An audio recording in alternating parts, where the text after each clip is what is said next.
The Self-Love Experience podcast is about self-care, self-improvement, and self-revelation so you can continuously evolve into your absolute best self and live the life you are destined to create. So if you know that there's more greatness inside of you, more of yourself to discover, more of yourself to love, then I urge you to join the self-love experience because we can't truly be good to others if we aren't good to ourselves.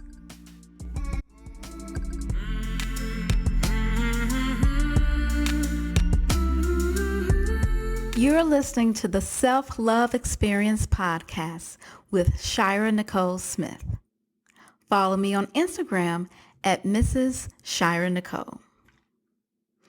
Ever run into an old acquaintance and say, "Hey girl, how you been?" And she says, "I'm good.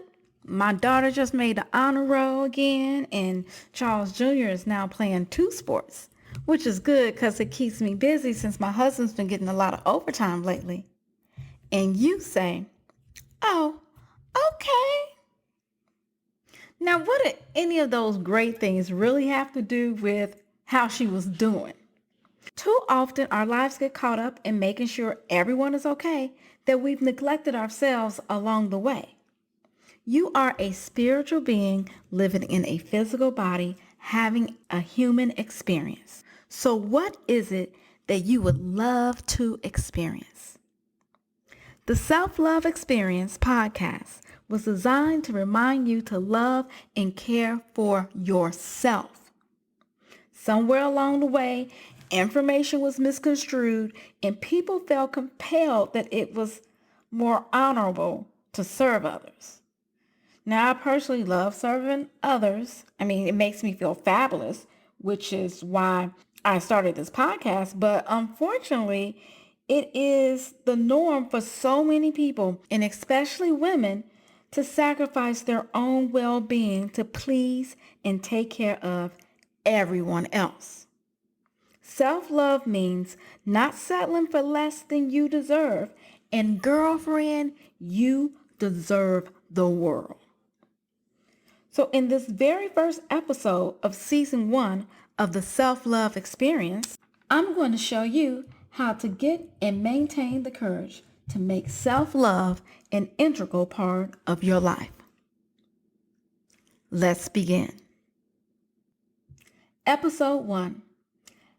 How to face down your imaginary fears and gain the courage to reclaim a far more powerful life that you've denied yourself.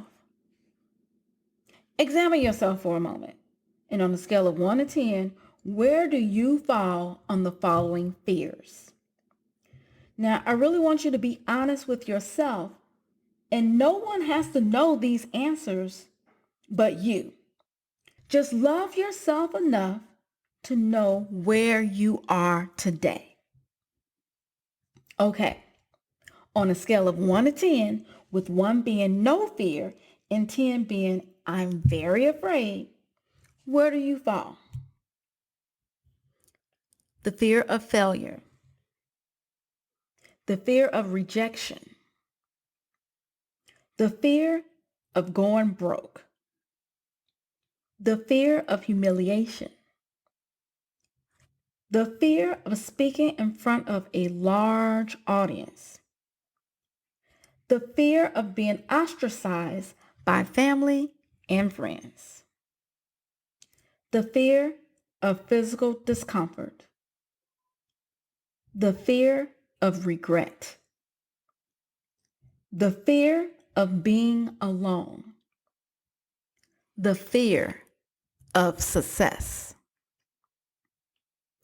Now, if you're anything like me, many of those fears triggered an emotion in me when I really thought about it, especially my first time. See, I used to care so much of what other people thought of me, and I'm not talking about just random people or people that's not really important, but the people who were really important to me and their opinions used to matter to me, like family and close friends. I definitely had this huge fear of failure. And again, I don't know if it was the idea of me failing or if it was just the idea that my family and friends would know that I failed. And most people I know have at least one no filter, speak off the cuff family member that's going to call you out on your failure. These fears kept me in a marriage that I didn't enjoy for far too long. And I mean, it wasn't an absolute horror story, which I think if it was, then it would have been easier to get out because people would have understood more. But it was dysfunctional and unhealthy, and I deserved better. And yet, 15 years together, 10 years married, of my life was devoted to that relationship, and that time I spent putting everyone else first and not having the courage to admit that I failed is gone. Never could I get that time back. But thankfully, when I made the decision to love myself, I manifested my soulmate. I now have an amazing marriage decided on based upon what I wanted for my life and not based on other people's expectations for me. So go back to your own fear rankings. How many of these fears are holding you back? How would you live if you had no fear at all? Would you be more willing to take a few risks, especially when the worst case wouldn't actually hurt you at all? Would you speak up more often? Would you start working on an ambitious project you've been dreaming about for far too long? Imagine learning to enjoy the things you currently fear. What kind of difference would that make in your life? The self-love experience will help you discover things about yourself that will renew your mind and rejuvenate you to actually begin taking better care of you. If you're still listening to this podcast, please know there's no mistake or coincidence that you are here. If you want to take this journey with me to learn and prioritize self-love, then please make sure that you subscribe to this podcast and repeat an episode as often as you like. You'll get new discoveries and revelations each time you actively listen. This podcast will be released on Self-Love Tuesdays, so grab a taco, press play, and experience the road to a happier, healthier, more fulfilling life of self-love. Friend, I'm Shira Nicole Smith. That's Shira with a long I. And please know that I love you. Until next time. Would you like to chat with me about this episode and any revelations that you had? Check out ShiraNicoleSmith.com and look for the How You Doing blog and leave me a comment.